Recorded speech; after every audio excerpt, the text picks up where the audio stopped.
మా యొక్క జిల్లా అధ్యక్షులు సత్యప్రకాష్ గారు, తర్వాత మొట్టమొదటిసారిగా మా అంకుల్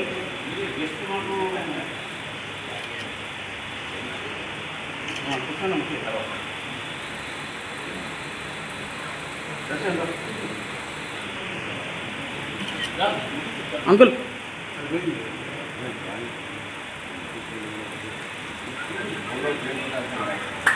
अंकल फोटो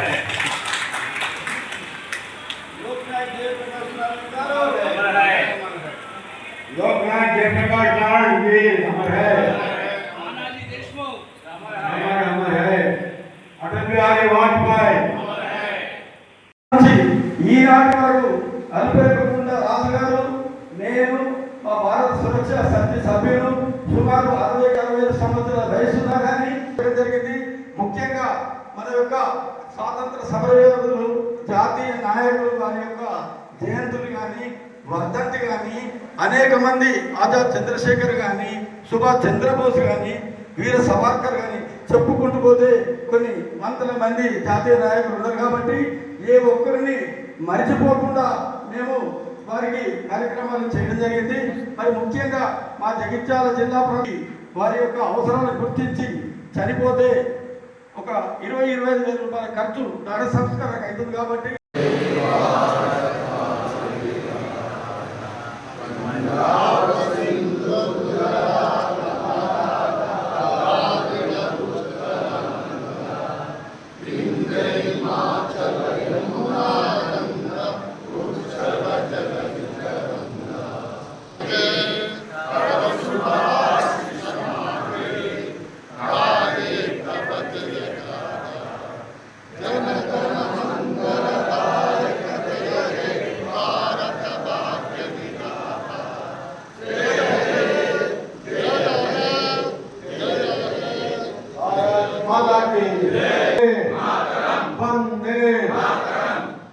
సురక్ష సమితి నిజామాబాద్, ఆదిలాబాద్, కరీంనగర్ జిల్లాల యొక్క ముఖ్య సమావేశానికి హాజరైనటువంటి మన భారత సురక్ష సమితి యొక్క యోధులు అందరికీ కూడా పేరు పేరున శిరస్సు నుంచి నమస్కారం తెలియజేస్తున్నాము.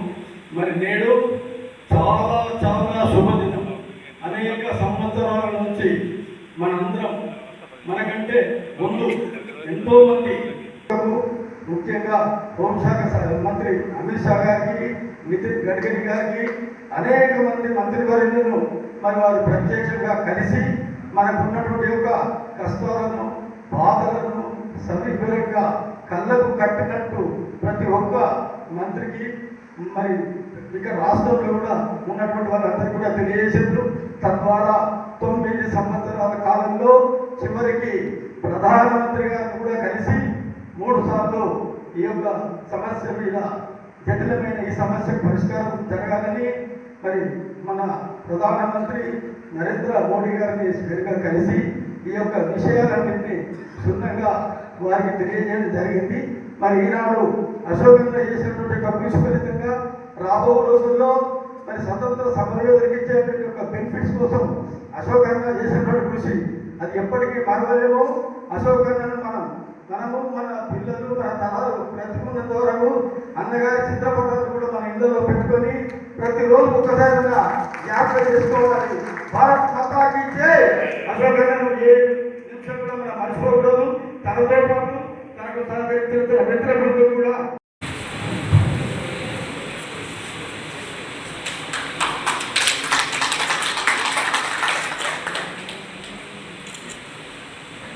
ఎమర్జెన్సీ పోరాట యాదులు అంటే 2వ స్వాతంత్ర సమర పోరాట యాదులు. మొదటగా స్వాతంత్రం బ్రిటిష్ వాళ్ళ దౌర్జన్యాలను, అక్రమాలను ఎదుర్కొని సాధిస్తే 2వ పోరాటం ఏదైతే స్వతంత్ర భారతదేశానికి స్వాతంత్ర పోరాటం జరిగింది. ఎమర్జెన్సీ సమయంలోనే అనేక మంది ఏమీ ఆశించకుండా, ఆ రోజు ఇక్కడ ఉన్న వాళ్ళందరూ కూడా యువకులై ఉంటారు. అనేక మంది దేశంలో ఒక పక్క ఇందిరాగాంధీ తన అధికారాన్ని దుర్వినియోగం చేసుకొని అధికారాన్ని కాపాడుకోవడం ఆర్టికల్ 352 దుర్వినియోగం చేసుకొని తనకు అనుకూలంగా మార్చుకొని అంతర్గత ఎమర్జెన్సీ అని చెప్పేసి ఎమర్జెన్సీ ప్రకటించి అందరినీ కూడా అనేక మందిని మీసా చట్టం చేసి లక్షలాది మందిని ఒక పక్క రాజకీయ నాయకులను, ఒక పక్క విద్యార్థి సంఘాల నాయకులను, యువజన సంఘాల నాయకులను, విలేకరులను, మీడియా వాళ్ళను అందరినీ కూడా గల్లాలు పెట్టిన ప్రతి ఒక్కరిని జైల్లో వేసి లక్షలాది మంది జైల్లో వేస్తున్న సమయంలో మీలాంటి అనేక మంది దేశంలో పోరాటం చేశారు, గలమెత్తారు, అనేక రకాలుగా కొందరు జైలుకి వెళ్ళారు, లాఠీ దెబ్బలు తిన్నారు. మరి అటువంటి పరిస్థితుల మీ అందరూ ఒక ఏదైతే మీరు పోరాటం చేసినటువంటి రెండవ స్వాతంత్ర పోరాటం మా అందరికీ స్ఫూర్తి. ఆ స్ఫూర్తిని మేము ముందుకు తీసుకోవాలంటే మీకు ఒక గుర్తింపు కావాలి. మరి ఆ గుర్తింపు కోసం అశోక్ అనే గత అనేక సంవత్సరాలు నాకు తెలిసి ఇక్కడ 9-10 సంవత్సరాల నుండి అనేక కార్యక్రమాలు చేస్తున్నాం.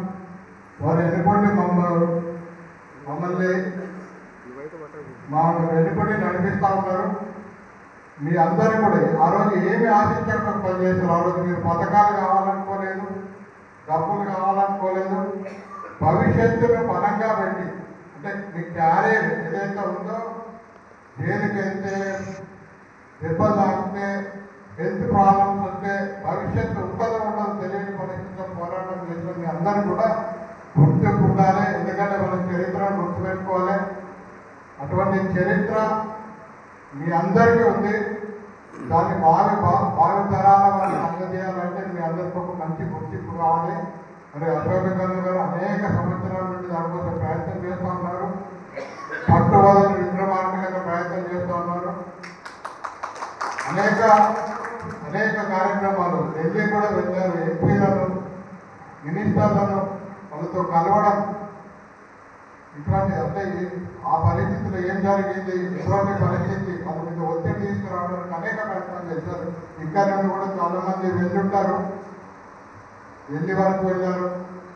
త్వరలో మేమందరం కూడా మనస్ఫూర్తిగా కోరుకుంటున్నాం అన్నా, మీరు తప్పించిన దానికి తప్పకుండా ఫలితం దక్కాలి.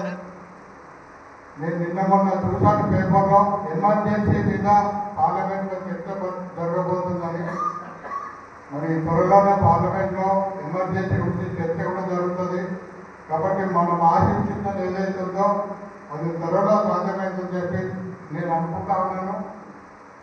దాని గురించి నాకంటే ఎక్కువ అన్నగారికి తెలుసు. మీ ముందు వస్తారు.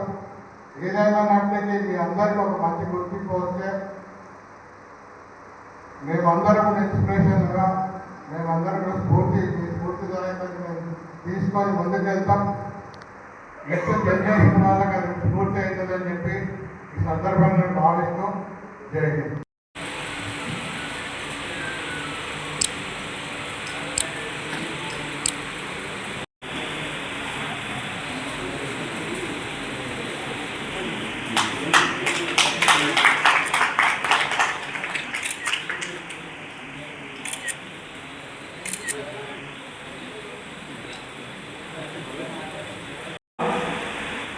భారతీయుల బాలగంగాధర తిలక్ జన్మదినం ఇది.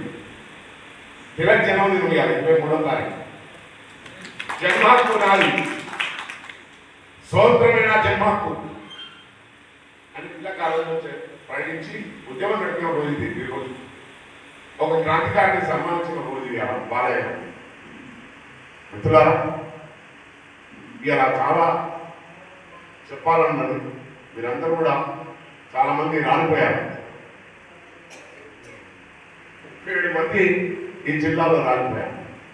ఆ రోజుల్లో ఉమ్మడి జిల్లాలో 30 మంది రాలిపోయినాక 50 సంవత్సరాలు పూర్తి అయింది. ఎమర్జెన్సీ వచ్చి ఎమర్జెన్సీలో 50 సంవత్సరాలు పూర్తి అయిన తర్వాత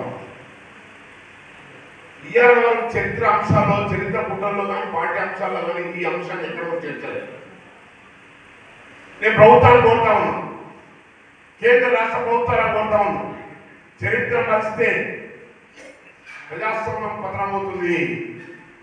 చరిత్రనే భవిష్యత్తు నిర్మాణం, చరిత్రనే ప్రజాస్వామ్యానికి నాంది. కాబట్టి గత చరిత్రను పునరాలోచించవలసిన అవసరం ఉన్నది, పునర్లిఖించవలసిన అవసరం ఉంది. ఈ చరిత్రలో చాలా అంశాలు ఉన్నాయి. ఈ చరిత్రకు ఒక చరిత్ర ఉంది. ఇది మరి మర్చిపోకూడదని మనం చేస్తాం. ఆ రోజుల్లో పత్రికా స్వేచ్ఛ హరించబడింది, వార్త స్వేచ్ఛ హరించబడింది, న్యాయ స్వేచ్ఛ హరించబడింది, పార్లమెంట్ స్వేచ్ఛను రద్దుదారించబడింది. అలాంటప్పుడు చట్టాలు ఇక్కడ వేరే నడుస్తాం.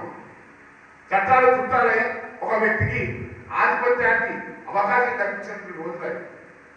పార్లమెంట్లో బిల్లు తెచ్చి ఇందిరాగాంధీ బిల్లు తెచ్చిందే పార్లమెంట్లో 1900 మరి బిల్లు రూపకల్పన ఏం చేసింది, ఎవరైనా కానీ ప్రస్తుత ప్రధానమంత్రి ఎవరైతే ఉన్నారో వాళ్ళంతా కేసులు పెట్టడానికి బిల్లు లేదు.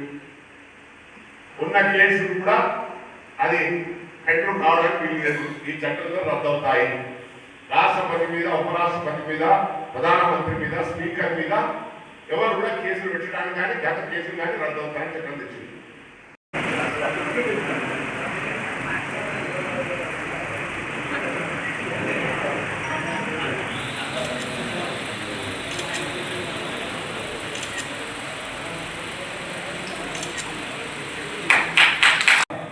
పాత పొజిషన్ అవుతాయి. ఆ రోజు వాళ్ళందరినీ పండుకున్నాం. దేవేందర్ రెడ్డి నచ్చలేదు, జూలరించారు. ఆయన దిగిరికి వచ్చాడు. నేను పండుకున్నా. అప్పుడు రాజు, మాజీ ఎమ్మెల్యే రామకృష్ణారెడ్డి, అశోక్ రెడ్డి, జితేందర్ రెడ్డి, భూమయ్య, గోపాల్ రెడ్డి, రాజకొండ శ్రీరాములు వీళ్ళందరూ మేల్కున్నారు.